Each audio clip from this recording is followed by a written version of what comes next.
Hi, everybody. It's the Baseball Hut, the amazing, spectacular, terrific, the great one, the People's Champion. Your host, Hut. Welcome back to the Baseball Hut, and hopefully you like this video. Hit that subscribe button. One of the things I've sort of mentioned here and there, I'm very positive when it comes to the New York Mets. I've been very positive over the years. If you follow me for all these years, I always see that, the brighter side of things. The glass is always half full. But this experience of this season, I was not happy with this past season, the way they played. I didn't feel that the energy was there where it needed to be. I felt that way in April, May, and June. It wasn't as bad as 2 years ago. But I was very concerned by it. And I would say this, is that I'm honest about what I talk about here. And I will bring up the negativity. There's a lot of negativity with the club. Obviously, they did some good things. They got rid of the entire coaching staff, which was good because they needed to get rid of everybody. One of the things I've talked a lot about is doing things from past observation, because I didn't go through this. I'm just observing as a fan. When you have a manager that is on the edge, we have a manager that's on the edge in Carlos Mendoza, you have to decide, do you let him go? Now, I was not for letting him go.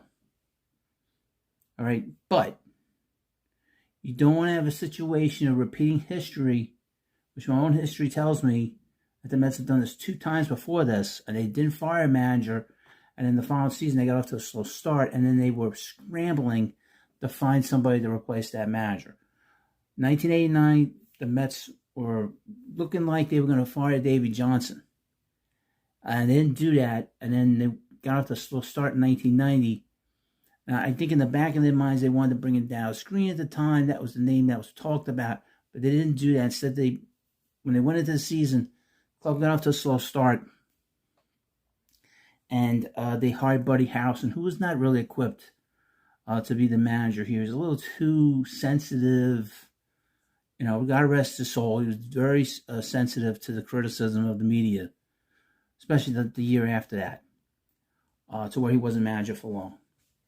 Then in 2007, when the Mets had that collapse, the front office did not do wholesale changes. Some of the changes they could have done was to the personnel and to the manager. Okay, they didn't do that. The big thing they thought they could solve the problem was they brought in Johan Santana. Because they figured, well, Omar Minaya thought, well, maybe if I bring in a better pitcher at the top of the rotation, this will get my team over the hump. But that didn't happen. They repeated it. So they didn't make any major moves to divest players off the team. And they didn't really do much in terms of getting coaches off the team either, or the manager. So the manager was in a lot of trouble going that offseason. And my feeling that he should have been fired. Okay, at the time. Because you can't have that kind of collapse and not have major changes to your team and to the coaching staff / manager. And obviously, Randolph had been there 3 years before that. They didn't do that. So they went into the season in 2008, not getting off to a quick start. Santana didn't have a quick start. Carlos Delgado got off to a slow start. So the team was not running on all cylinders. All right. And they fired Randolph in a very, very awkward way. They had him go all the way out on the West Coast, and they fired him in the middle of the night. And then they put his lieutenant, who was completely Jerry Manuel. He was a terrible manager. He was probably one manager I didn't like. Him and Jeff Torborg I hated because they were terrible managers. And the Mets would lose a game, and Manuel would laugh, would make a big joke out of it. He would laugh and say, I'm a gangster. You ain't a gangster. Your team lost, asshole. So they brought a guy that was not equipped to be the manager. Now, today, the Mets, they haven't announced it yet. But this is all coming from the media. And the Mets made a couple of moves here today, adding on to the coaching staff they don't have. One is they brought in Jeff Albert, who's going to be the hitting coach, I guess. And he's been in the organization. the Mets had a very good season in their minor leagues. So I'm assuming a couple of things off of this hire is that they're really going to emphasize getting younger, which they need to do anyway in terms of the everyday players. The Mets need to get younger on the everyday lineup. So he knows some of these younger guys. He's been the Mets the director of hitting development since 2023. And this year was a big year for a lot of these hitters the Mets had, like Jacob Reamer, Jet Williams came back from injury, Ryan Clifford, A.J. Ewing was a big player, had a big year. Carson Bench, and Albert has been here, and he has been a coach in the past. I guess he was a coach with the Cardinals a few years ago, and the Mets really like him. And that's one thing. I don't know how he's going to be. The result will be, if there's a good result, then he's doing a good job. Obviously. They have not announced who the pitching coach is going to be yet. That will be the most interesting move that the Mets will need to make moving forward. Because that was a move they had to make, was getting rid of Hefner. And they did that. But the thing that bothers me the most today is they hired this guy, Kai Correa. I don't know this guy. Looks like a bit of a nerd, to be honest with you. And I'm very bothered by this because he has no experience as a manager. He's going to be the bench coach. He's been with the Guardians. I guess is the defensive coordinator or whatever the hell it is. The thing that bothers me is that he has no gravitas to him. So, if, for instance, the Mets find themselves in a situation where the Mets get off to a slow start next year, there's going to be all kinds of calls for Mendoza to be fired. Okay? Because Mendoza at times this year didn't seem like he was all there. It was all with it, making all the right decisions, making a lot of bad decisions. And I said, over the last week and a half since they announced the firings of the coaches, that they need to have somebody in place that you felt comfortable, that I felt comfortable with, in case this turns bad again. Because there is a chance, if they don't make moves, deep cuts to this team, and bring in big players and get rid of some players that have been here a long time, guys that could be let's go down the list of the players that could be moved or you can think about moving. Francisco Lindor, Brandon Nimmo, Jeff McNeil, I think, is going to be going. Pete Alonso might not be back. David Peterson's on the last year of his contract. You can use him on a big trade for a pitcher. And, of course, Edwin Diaz. Now, these are guys who have been here a long time. Been together as a group for a long time. All right? So, this team needs a lot of work. Okay? You just can't just, bring... So my concern is if you get off to a slow start, who is the guy that you said, that guy can take over in a pinch and you won't miss much? In fact, you'll be better off with him in the dugout than with anybody else in your organization. I don't feel this way about this Kai Correa at all. Like I said, I don't know him. All things I know is what the media's reported in the last few hours. And that's concerning to me. Because we're going to get this guy as the manager, Kai Correa. So if something happens, say Mendoza gets thrown out, he's going to be running the team. I mean, you want to ask yourself, if you're a bench coach, you want your bench coach to be almost better than your manager. Okay? That if you're in a pinch, that he's going to run the team. This guy's going to run the team, say like Mendoza's sick for a couple days and can't go to the ballpark. You going to feel comfortable with this guy? I know I don't. I'm being honest with you folks, okay? And this is not dark hut stuff. This is being honest, okay? This is not me taking a pot shot at anything. Okay, maybe he's capable of doing it, but I'm very concerned. I'm extremely concerned by this whole situation. Now, we'll see who they bring in pitching coach. Just the fact that Hefner's gone, that was a major step. Whoever they bring in will be better than Hefner. Biggest thing with the new pitching coaches, he's got to show these guys, he's got to strike one. Got to be able to throw for strikes, But have the Mets even asked themselves this question during their meetings about Mendoza? I mean, it's a simple question. Very simple. If things turn bad next year, where they get off the slow start, this team's known to get off the slow starts, they're known to have these stretches where they play terrible. Who will take over if you have to be forced to fire Mendoza? It's a simple question. You just don't want to throw somebody in there for the hell of it. Say, he's getting done for the rest of the season. No. It's too big of a job to have somebody run this team with no experience. And that's why I'm concerned. And I'm going to continue to be concerned until I see other things. Okay? This team needs big pitching. They need a big starter on this team. All right? And probably an innings eater too. A guy that pitches every fifth day. So you actually need two guys in here to go with the staff. I'm not totally sold on Brandon Sproat. I'm certainly not totally sold on Jonathan. I don't want to put pressure on Nolan McLean this early in his career. He'd be better off being like the third starter on his team to where he has third starter responsibilities.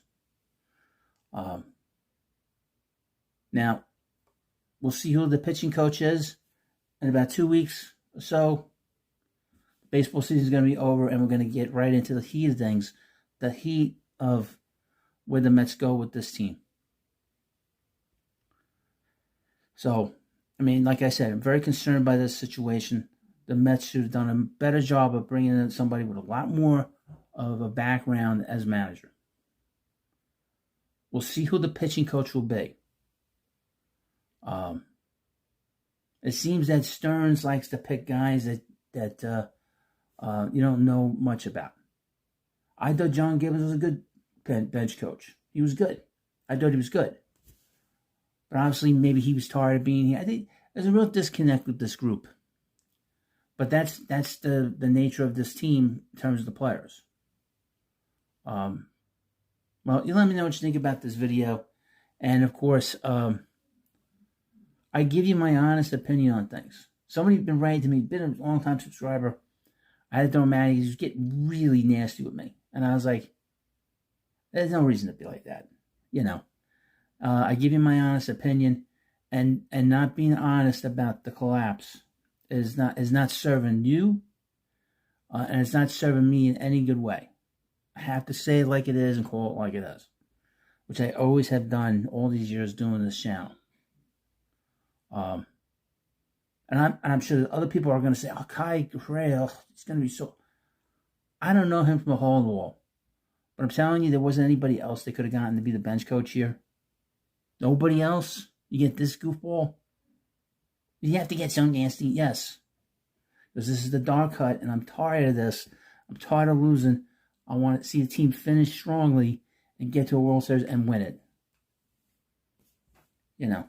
And I'm not even thinking about the promise that Steve Cohen gave us. It doesn't matter. Nobody can predict the future. But you want a team that plays hard every day, gives the effort, and doesn't lay down. And I would mention this. The last game, the Mets laid down against the scum-sucking Marlins. And I would suggest to the New York Mets, stop playing them in the spring training. That's why they feel so comfortable against the Mets, because they play them all the time. Marlins have no one else to play with. That's their problem. There's plenty of teams in Florida the Mets can go play. You don't need to play the Marlins all the time. Marlins are too damn comfortable playing against the Mets. Well, you let me know again. The video's over and I'm getting warmed up, getting pissed. So let me get myself as I'm like stumbling here. Let me get myself the hell out of here. Thank you for watching this video. Of course, please subscribe to the Baseball Hut, and I'll see you later. Hi, everybody. This is the Baseball Hut, the amazing, spectacular, terrific, the great one, the People's Champion. Yo, host, and welcome back to the Baseball Hut 2, and hopefully you like this video. Hit that subscribe button. One of the biggest farces in baseball is the Gold Glove, the Rawlings Gold Glove awards that they give out every year.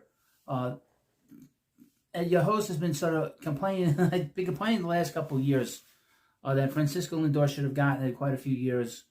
He should have gotten in 2022, 23, and 24. And he was a finalist last year. He's not a finalist this year. Mets have 2 finalists on this list, believe it or not. But the Mets should have won a couple Gold Gloves. Luis Guillorme should have won the Gold Glove 3 years ago with the Mets. Jeff McNeil should have won the Gold Glove 3 years ago. Both of them as utility guys, they didn't get it. This is a real, and of course Anthony Volpe 2 years ago won it, and he shouldn't have won. The people were talking about him going to play second base after 2023, and he won the Gold Glove as a rookie. He's stupid. He's a terrible shortstop. We've seen that. But I'm going to go run down this list of players that are finalists. Let's start with the American League. We had 3 pitchers. Luis Severino, former Met, he's an excellent fielder. We saw him last year with the Mets. He's excellent. Max Fried, who won the Gold Glove last year in the National League. And, of course, Jacob deGrom is just a great athlete. Love to see Jake win it. He's just a terrific player, as well as just one of the great pitchers in baseball. We'll see who wins that. Behind the plate in the American League, we have Dylan Dingler from the Tigers, Alejandro Kirk from the Blue Jays, Carlos Narvaez from the Boston Red Sox. So we'll see who wins that.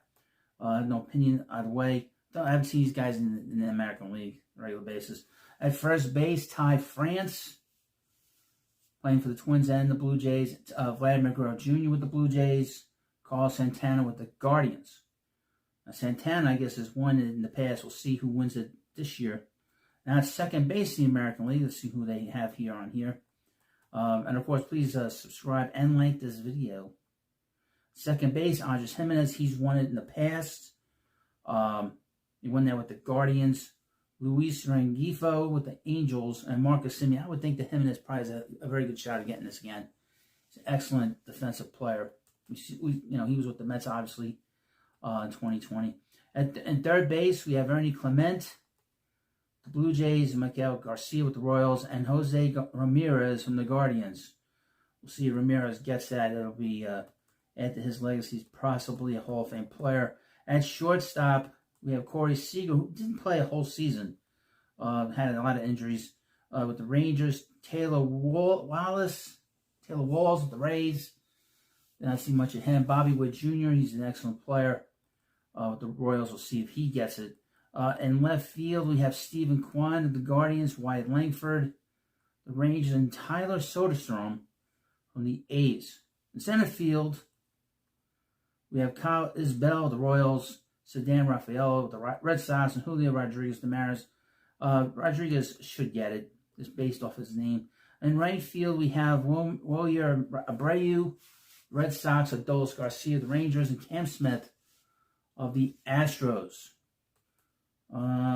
Garcia led all right fields with plus 16 DRS, defensive runs saved, while Abreu tied with the Padres' Fernando Tatis Jr. for second most. Okay, utility player. Ernie Clement again. They shouldn't have this. They shouldn't have him in 2 positions. It should be 1 position, that's it. Ernie Clement with the Blue Jays, Marcio Dubon, the Astros, and Daniel Sheeman of the Guardians. I mean, the utility guy is actually something new in baseball. It's a good thing they have. Now, in the National League, we have 3 catchers.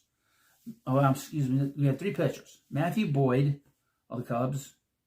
Cubs got sent home. Logan Webb of the Giants. And David Peterson of the Mets. So the Mets have not had a pitcher win the Gold Glove since Ron Darling way back in 1989. And he was an all-star this year, and it'll be interesting to see. Interesting to see if he wins it this year. It'd be interesting to see what happens with him this year if they trade him in the offseason, because he is a free agent, and are the Mets going to want to sign him to a long-term deal? And then behind the plate, we have 3 catchers: Patrick Bailey of the Giants, Carson Kelly of the Cubs, and Luis Torrens of the Mets. Torrens is an excellent catcher. Excellent behind the plate. He's probably the best receiver in terms of thrown out runners in the game. There's nobody. He's got a good shot at winning it. And the Mets haven't had a Gold Glove since 2014 when Juan Lagares won it. First base, Bryce Harper of the Phillies, really? Matt Olson of the Braves, Spencer Steer of the Reds. I can't believe that. Crazy. Crazy. Second base, we have Xavier Edwards of the Marlins. He's very good. Nico Horner of the Cubs. Bryce Turang of the Brewers. At third base, we have Brian Hayes with the Pirates and the Reds. Ryan McMahon with the Rockies and the Yankees. Wait a minute, he played with the Yankees last 2 months. Why is he voting? This is what I mean. It's so strange. You know, he played 2 months in the American League. He's going to get the Gold Glove.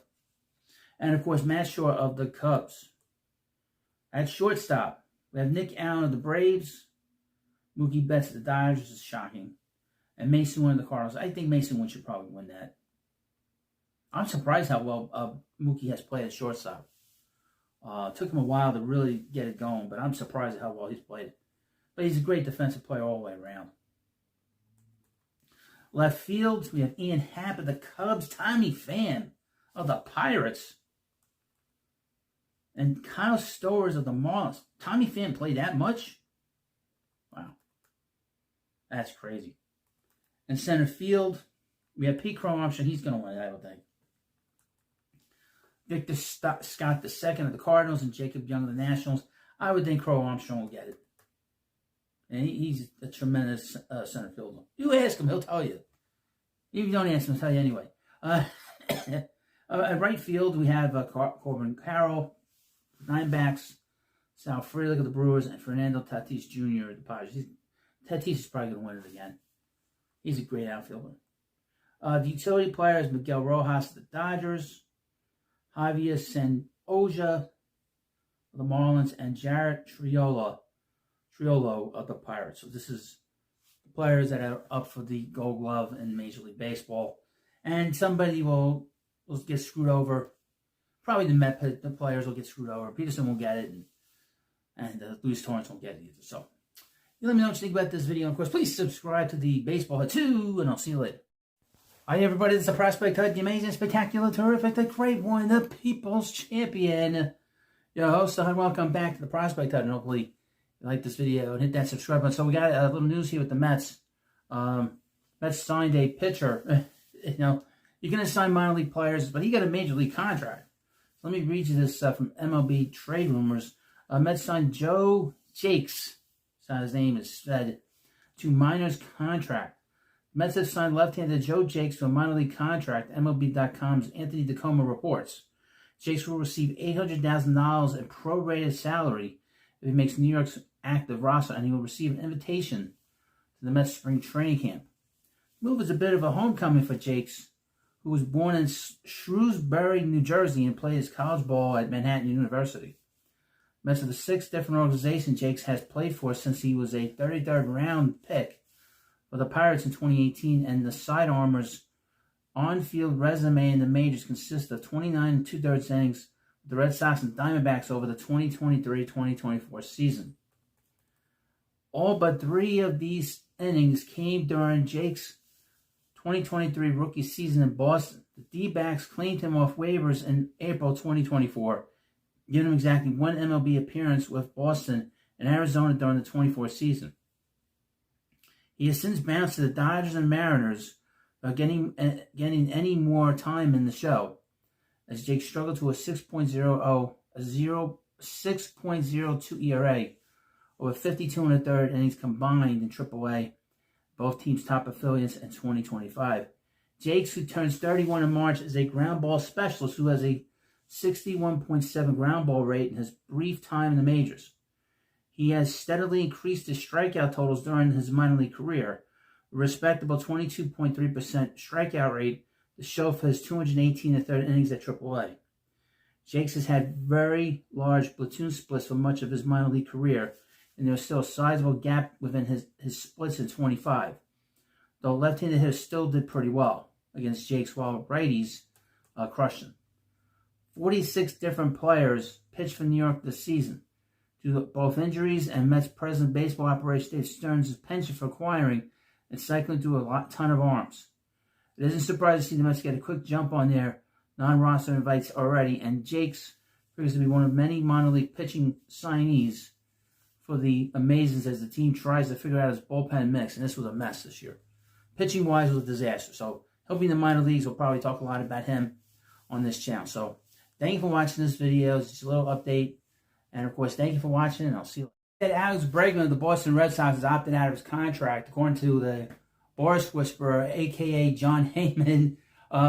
He has opted out of his contract. He signed a contract last offseason with the Red Sox, and he had an excellent year up until he got hurt. And he just had an overall excellent year for the Red Sox, and he's opted out. He'll go back onto the free agent market, and there will be teams interested in him. I would think that the New York Mets would be interested in him. The Red Sox certainly would, and a number of other teams. Possibly the Mariners. We'll see. Things kind of up in the air where he could go because of the fact we have a couple teams still playing right now. But that's the news, really, that Alex Bregman is a free agent again, and we'll monitor him where he's going to be going. So thank you for watching. Please. Hi, everybody. This is the Baseball Head, the amazing, spectacular, terrific, the great one, the people's champion. Host the HUD, and welcome back to the Baseball Head 2. And hopefully you like this video and hit that subscribe button. I want to mention gambling is a major problem in this country, and it's a major problem in sports because you can do it online, you can do it on your phone, and I'm not a supporter of it. So you'll never see me, have a sponsor that's a gambling sponsor. But a couple of things I probably should do a video on is Mike Schulte retired from the Padres as the manager. And he's only 57 years old. To retire, something's fishy. And apparently, one of the things he said is he's having health issues, but he was threatened by gamblers that they were losing money, and they threatened him on the street or something. That's probably what happened. Probably he got scared.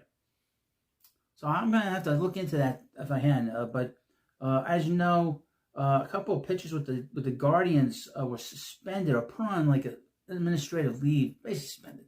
They couldn't play in the second half for the Guardians. Amazingly enough, the Guardians were playing terrible at the time, and then those guys got suspended, and they went to the postseason. As you know, Guardians lost in the first round, but the region from Sports.Yahoo. Guardians Luis Ortiz and Emmanuel Clase reportedly banned from Dominican Winter League on a mid-MLB gambling probe. So we haven't heard much about this. What's interesting about this is the hypocrisy by Major League Baseball, because they were so quick to suspend these guys, and the amounts of money isn't nearly as much in terms of, apparently not as much money as Shohei Ohtani's interpreter was spending, and amazingly enough, that's not been really, that's sort of been swept under the rug, as you know, that whole situation with Ohtani. But I thought the swiftness of this investigation, in terms of they put them out and they had them out on limbo. We also have this situation from about a year or so ago with an umpire who wasn't involved with any gambling. His friend had gambled using his phone, but he didn't know about it, and Major League Baseball, they fired him. Major League Baseball even admitted he had nothing to do with it, but they fired him anyway.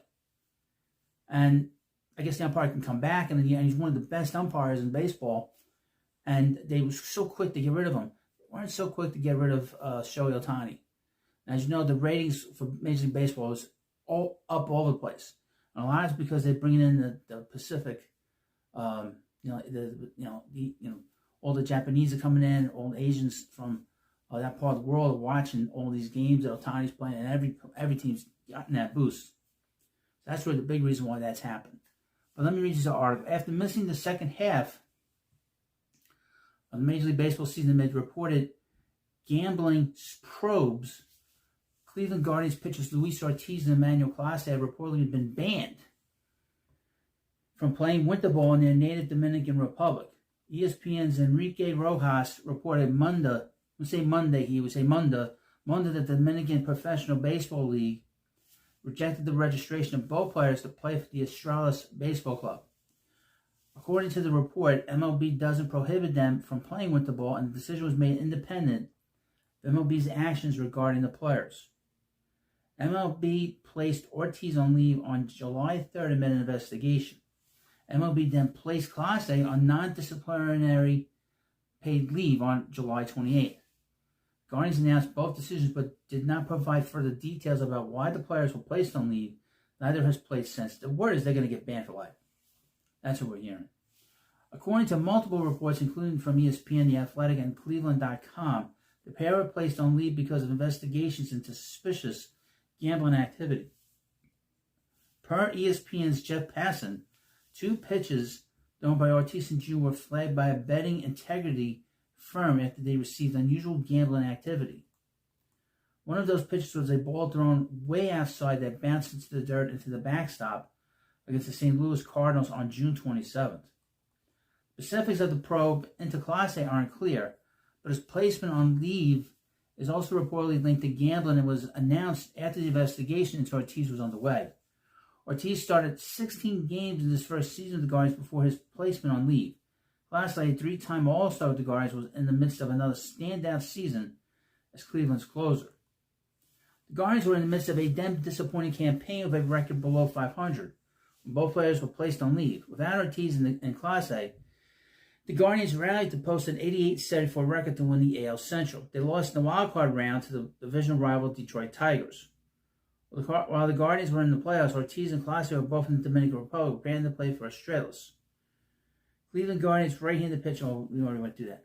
Now, neither will, and their baseball futures remain uncertain as MLB has yet to announce a conclusion into the investigation of either player.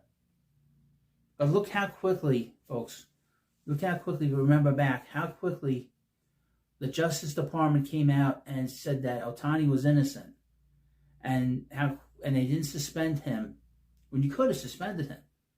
And look how quickly they suspended these guys, just based off a pitch and whatever else was skulking around. Now, I'm not going to talk about the innocence or guilt of these 2 guys, but it's the swiftness at which MLB put them on the shelf and told them they couldn't play. And how they sort of looked the other way when, and I don't know, they're talking about the millions and millions of dollars that the interpreter was involved with. And that's why I'm doing this video, just to sort of show the sort of inequity here. And none of the other YouTubers will talk about it. So that's why this is, what I do here is more looking at things straight on and being more honest. And it's funny, you listen to WFAN, they talk about this stuff here and there, and then they'll give you their picks for the week. They'll give you your picks. They'll give you your picks for the weekend when the NFL season starts. Make such a big deal every week. Sort of hypocrisy right there and then. Well, you let me know what you think about this video. And, of course, please subscribe to Baseball Hut 2, and I'll see you later. Hi, everybody. This is the Baseball Hut, the amazing, spectacular, terrific, the great one, the People's Champion.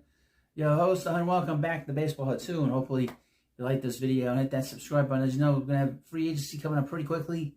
Major League Baseball, we got the championship series going on, and right after that, the World Series. Once the World Series is over, we can start our off season.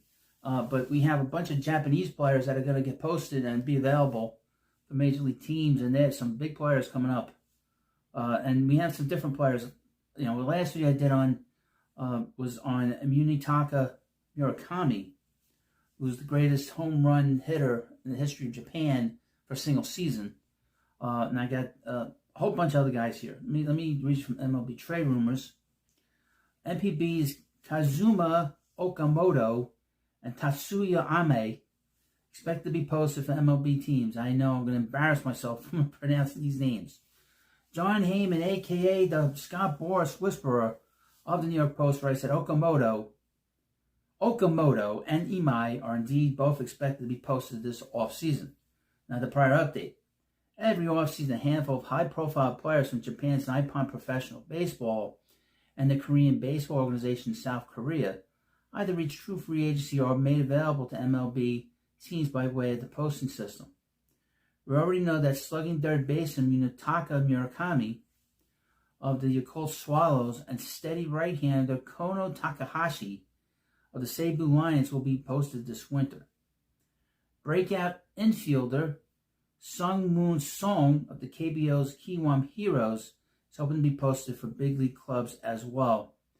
ESPN's Jeff Passan reports this morning that the Yomiuri Giants third baseman Kazuma Okamoto and Seibu Lions righty Tatsuya Imai are also hoping to be posted by their clubs and make the jump to Major League Baseball. The hope being posted is notable, but that does not guarantee either player will be available to North American clubs this winter. Yahoo Cosmopolitan, a terrific source for English-speaking fans with an interest in Japanese baseball, points out that MPB's Giants are a typically anti-posting club who rarely make their stars available to major league teams. Okamoto is the Giants' captain. Now, the Giants have never posted a player.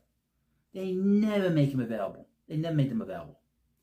The Lions are more amenable to posting players, but they're already agreed to post Takahashi. Posting 2 members of their rotation would be difficult, but UC notes that Amai would be a true free agent after the 26th season. The Lions could lose him for nothing in the 26-27 offseason anyhow. Okamoto turned 29 in June. He is a 6-time All-Star, a 2-time Gold Glove winner who's 3 times led MPB in home runs. He missed more than 3 months of the current season after injuring his elbow in a collision at first base. But he's healthy again and is batting .304 with 11 homers, 13 doubles, a triple, and nearly as many walks as strikeouts. Okamoto averaged 34 home runs per season. From 2018 to 23, slipped to 27 last year, and is now homing at the 3rd best rate of his career. Okamoto has been on the radar of Major League scouts for several years now, but if the Giants are going to post him, this will be the time to do it. Like Imai, he'll have the requisite 9 years of service to become a true free agent after the 26th season. That hasn't stopped the Amori club from holding on to stars in the past. However, if Okamoto is set on eventually making a move to North America, the Giants' decision boils down to posting him now and reaping a notable sum via the posting system, or allowing him to walk with no compensation next winter. So they have to move him, or he's just going to leave. The right-handed hitting Okamoto played primarily third base early in his career, but he's seen significant time at first and has a handful of starts in the outfield corners. Okamoto has split his time between the corners this year, but was primarily first baseman. Sports Info Solutions credited him with the Fielding Bible Award as MPB's best defender at first, and Passon suggests that some MLB teams feel he's better suited at first than third. Eric Longenhagen of Fangraphs agrees, labeling Okamoto as a likely first base-only defender in the majors, but crediting his plus power and consistent ability to pull the ball with authority.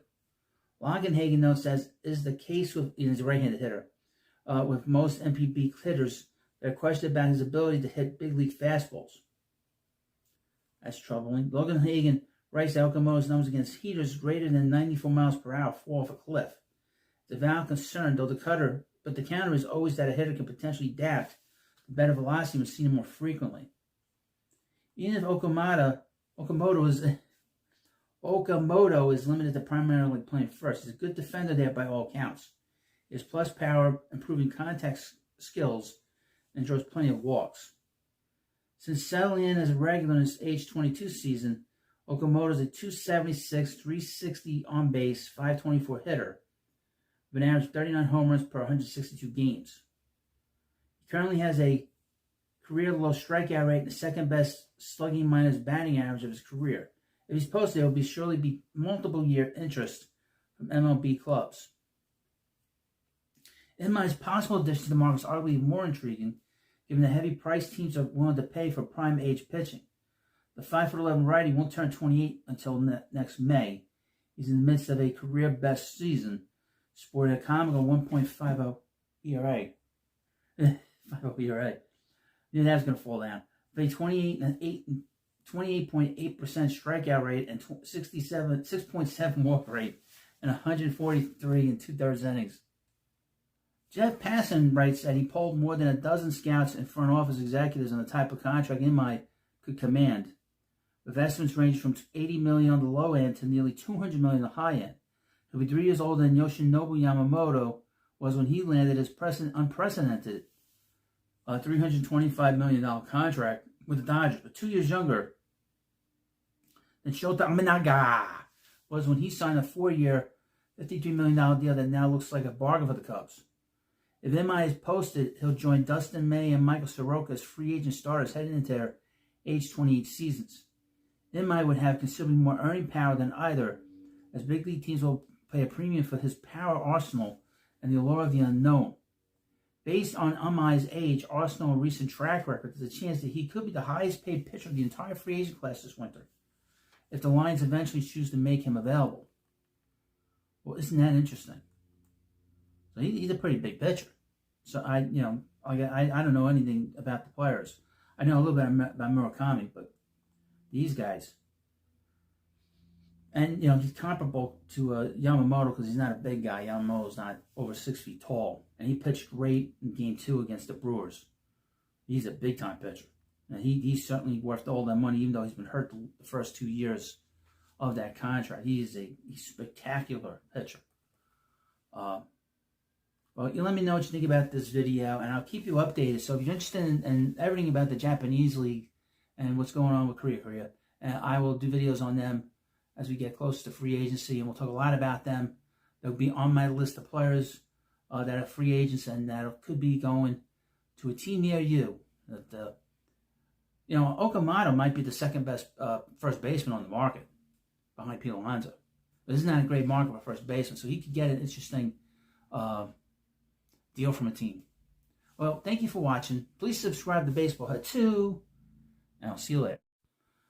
Hi, everybody. This is the Baseball Head, the amazing, spectacular, terrific, the great one, the people's champion, the host of Head. Welcome back to the Baseball Head, and hopefully you like this video. And hit that subscribe button. So here, we're talking about something positive, and not be the negative dark cut. We're going to talk about the Mets prospects here, what they expect and who to expect to be here in 2026. Obviously, the Mets had a whole bunch of prospects get here, specifically Nolan McLean, Jonah Tong, and Brandon Sproat. All made starts for the Mets the last month and a half to varying degrees of success. Nolan McLean was excellent. Jonah Tong was a disaster. But there's promise, and Brandon Sproat is promise too. But let's be honest, they're not all going to make it. So we're going to go through a whole bunch of other players. I've not read this article yet.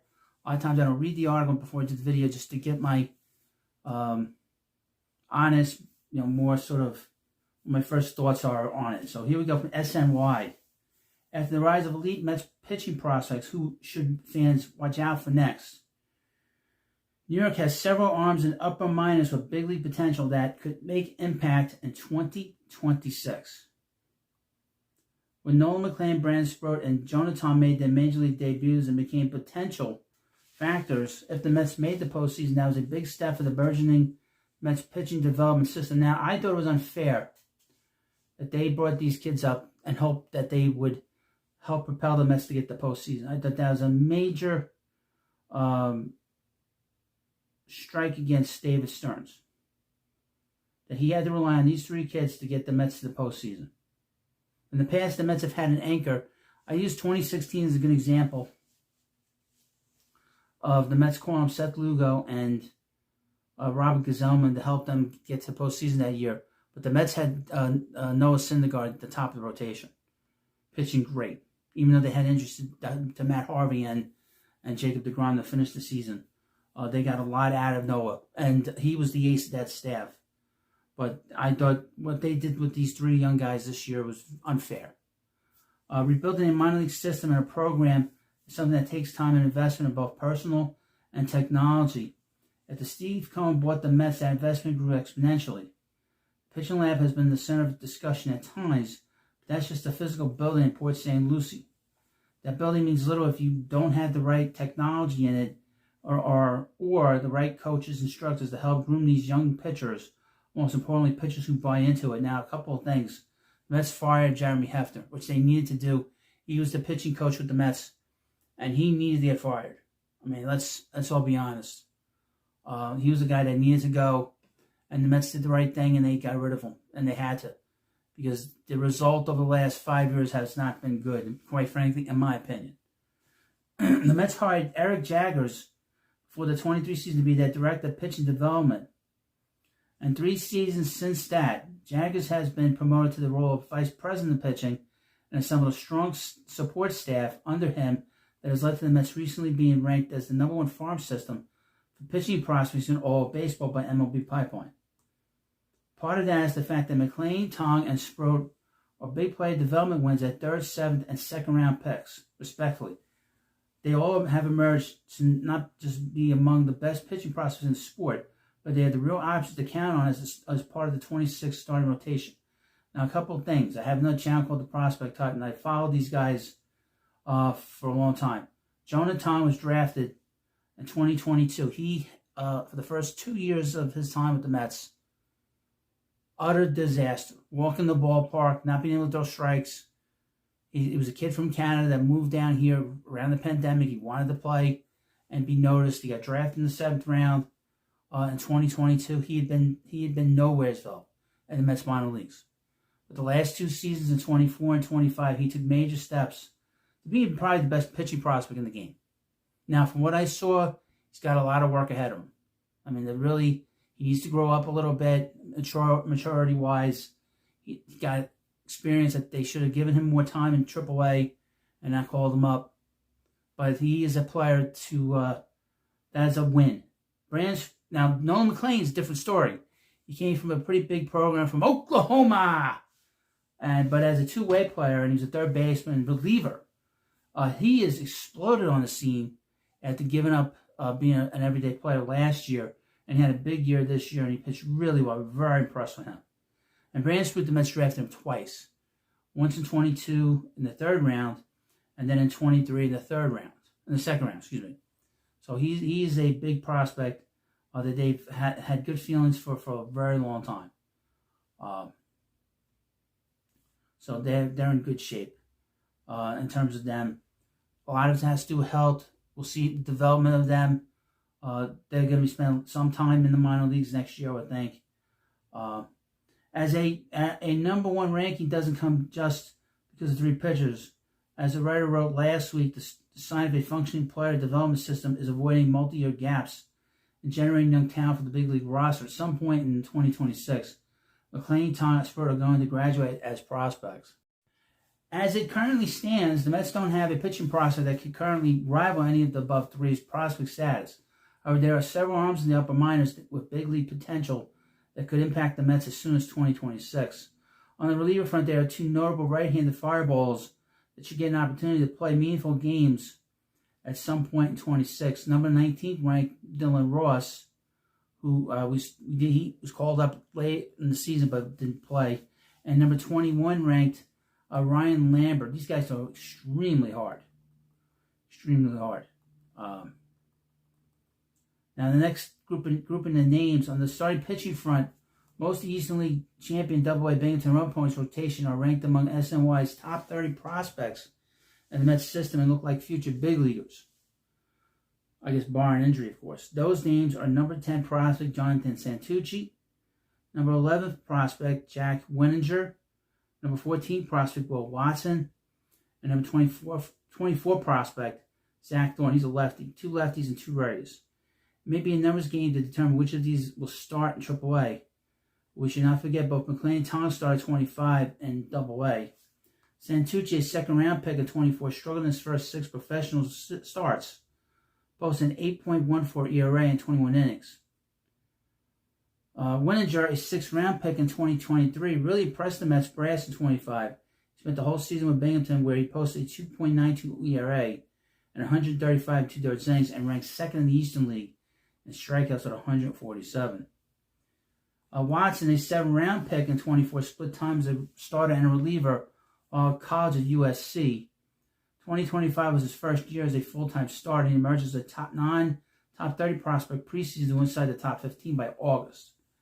That's the one thing about pitching prospects. These guys can come from out of nowhere to be a big prospect. Zach Thorne may have made it to AAA during the 25 season had he not injured his oblique at the end of June, which wiped out the remainder of his season. In 72 2/3 innings he did pitch, the former 5th round pick posted a 1.98 ERA of 78 strikeouts and only 11 walks. It's a lefty. He is the best strike thrower in not just the organization, but all minor league baseball. Wow. Among pitchers that threw at least 70 innings, he led all minor league baseball in whip of 0.81 and was 2nd in walks per 9 innings of 1.36. Thornton is not a flamethrower or a hard thrower, as he will top out at 94 in his fastball, but he controls a 4-pitch mix that also includes a slider, curveball, and changeup. A few other names currently outside the top 30 that are worth keeping an eye on are Jay Gordon, Saul Garcia, and Brendan Gerton. One of the consistent trends here, none of the names I mentioned were 1st round picks, and both Sprott and Santucci were outside the top 2 rounds. That is a credit to the amateur scouting development department identifying the talent as well as the pitch development department helping maximize the pitchers in the organization. While McLean, Tong, and Sprott emerged on the scene in 25, there's another wave coming, and if the Mets continue their development plan, there will be another wave after that. Well, we'll see. The Mets have drafted a lot of pitchers in the last 2 years. They drafted a lot of pitchers in 2024. And some of these guys are from 2024. Well, you let me know what you think about this video. And of course, please subscribe to the Baseball Hut. Now, before you go, a couple of things. I have memberships here on the Baseball Hut. I wish you would take advantage of it. Also, I am on Facebook, where I'm getting very close, and we're getting very close to 6,000 followers on there, amazingly enough. And I have subscriptions available there, and they're basically 99 cents a month. So if you want to be a supporter of me on there as well, it's a great way to help out the channel. All of your support over the many years of doing these videos was able to get me this new home that I have. And I would really like to improve this channel. I always talk about it, but I need your help to help me with this channel. So whenever you send me a super thanks or super chat, or you subscribe to me on Facebook, it is a great way to support me and to improve the audio of this channel, the video of this channel, and everything else. I would mention on Facebook I have plenty of highlights from seasons past. I post baseball cards, images of players past and present, and it's a little bit different there. It's very active. It's a very active community there. So I would hope that you go in there and subscribe. It's a great way to support your host, and maybe in a cheaper way than maybe here if you become a member. So thank you for watching this video. Of course, please follow me on Facebook, subscribe to me on the Baseball Hut on YouTube, and I'll see you later. Hi everybody, this is the Baseball Hut, the amazing, spectacular, terrific, the great one, the people's champion, your host, the Hut, and welcome back to the Baseball Hut 2, and hopefully you like this video and hit that subscribe button as we continue to watch the American League Championship Series and the National League Championship Series. Something popped up, which I think is amusing. It comes from a former patient at the insane asylum, a known con. It's not a known con. This is a former convict, and this is Craig Carton, I guess of Fox. He's now with Fox now. It didn't work out with I don't know where the hell he is now. He was at Fox. That was a failed situation there. Wasn't really considered a very good TV host. He's doing a podcast. So now he has gone back to his insane route and started making up stuff. As you know, WFAN is really the first row, what you call the clickbait nonsense of sports. And now he knows, and of course, I've noticed this as well. So whenever you talk about the Blue Jay fans love watching videos on the Blue Jays. So that's the one thing I do know, is that they do love watching their videos for many years on YouTube. And they've been very popular here on the Baseball Hut too. So when I do a video on the Blue Jays, they do well. So he knows that he'll get attention by accusing the Blue Jays of something just crazy.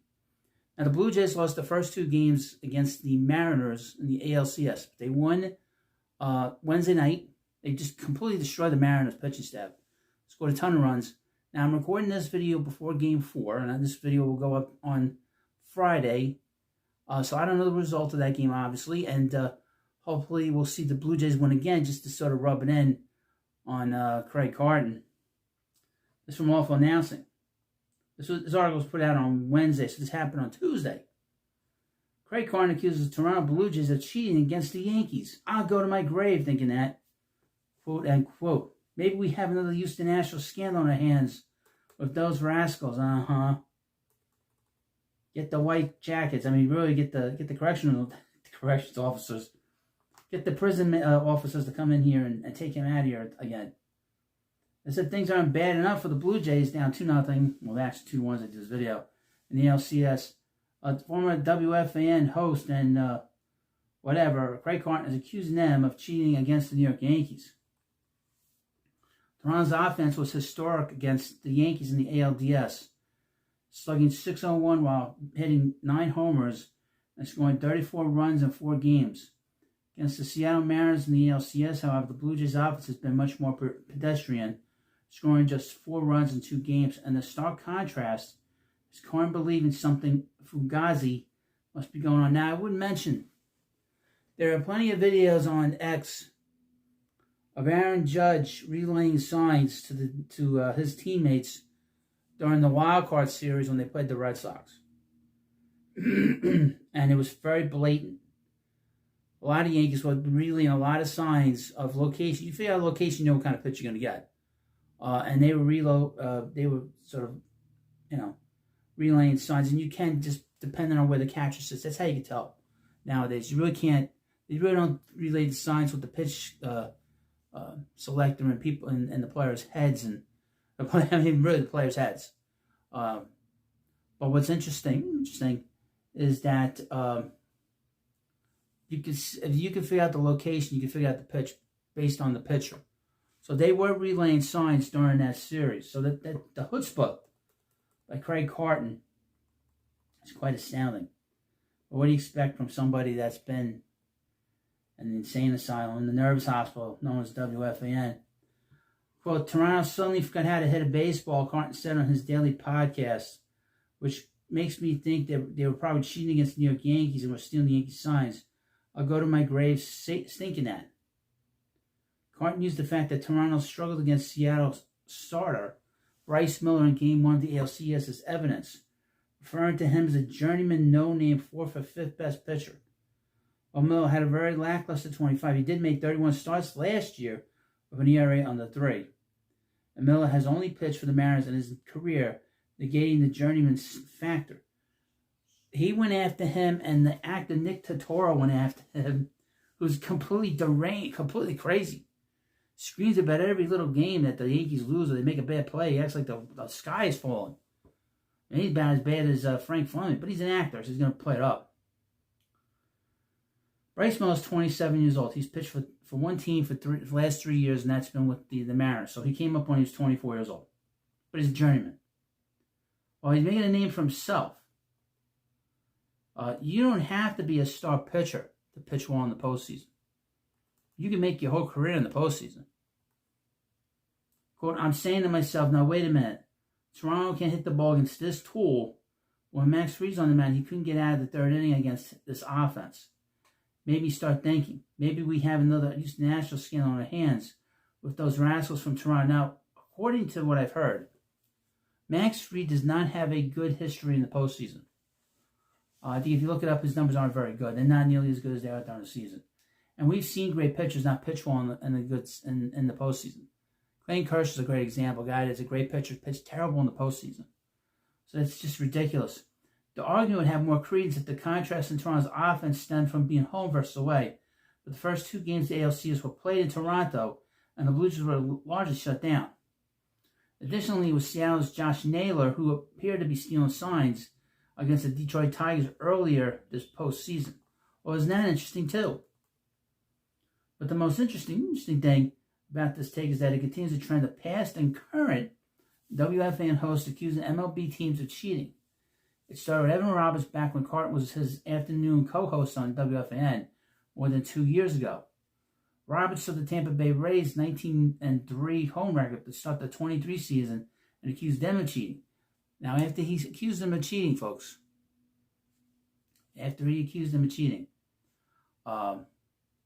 right after that, their record went down the tubes. Then earlier this year, former WFAN program director Spike Eskin implied the New York Mets may have been cheating because of their home-road split. And after seeing the attention Roberts and Eskin got with their accusations, Carton relished the opportunity to get in on the action. Well, the cheating didn't help the Mets because the Mets did not play well, pretty much for most of the season. So, Eskin's just a nut job from WFAN. This guy's the former program director there, and he's now a host. And Philadelphia, of all things, you'd be better off staying as a program director, right? Just a very bizarre. This is the kind of clickbait stuff that they do at WFAN, and the hosts do there. And this is not exactly it's not exactly a visit to the insane asylum full on, but this is again is what they do on talk radio. And talk radio is really a dying form, especially when it comes to sports. That's why you don't see any big stars doing this. You don't see guys like Travis Kelce or Jason Kelsey doing radio. They do their own podcast because they get all the money. It's all about money with these people. There's a reason why they don't do radio, okay, at this point. Radio isn't what it used to be. And it certainly isn't what it used to be when it comes to sports talk. And this is what I fight against here at the hut, is I fight against this stuff. That's why I'm very different. You want the same, garbage in, garbage out, and follow what they do. And the funny thing is that I hit them so hard with WFAN over the last 2 years that they basically changed their whole entire social media strategy to where they do live streams all day long during the week when they have the main guys on, and they don't do any kind of like quotes on the Odyssey website. You can't go on there and read it. I can't read it anymore. The only way I can get a lot of stuff from WFAN in particular is from awful announcing or from Outkick. So I don't really get a lot now from them, particularly where they think they're doing something funny and something terrific, and they just put the link in now into their website. So I can't really like read it along to you and put my little music spin to it.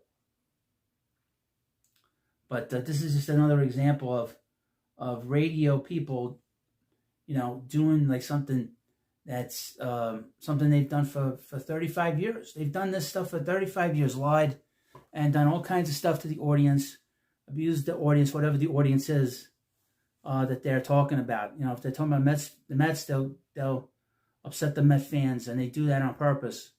Or if they go after the Yankees, which is very rare, they want to hurt the Yankee fans to get them to call. And this thing with the Blue Jays, that Carton knows that the Yankee fans think that they can do no wrong. So when you said that somebody cheated against you, they're going to take it to heart, and they know this is a trigger. And it's funny he mentions the Houston Astros, because that is something that the Yankee fans are still mad about 10 years later. Get over it already. Move on. That's how it is. Anyway, thank you for watching this video. Of course, please subscribe to Baseball Hut 2, and I'll see you later.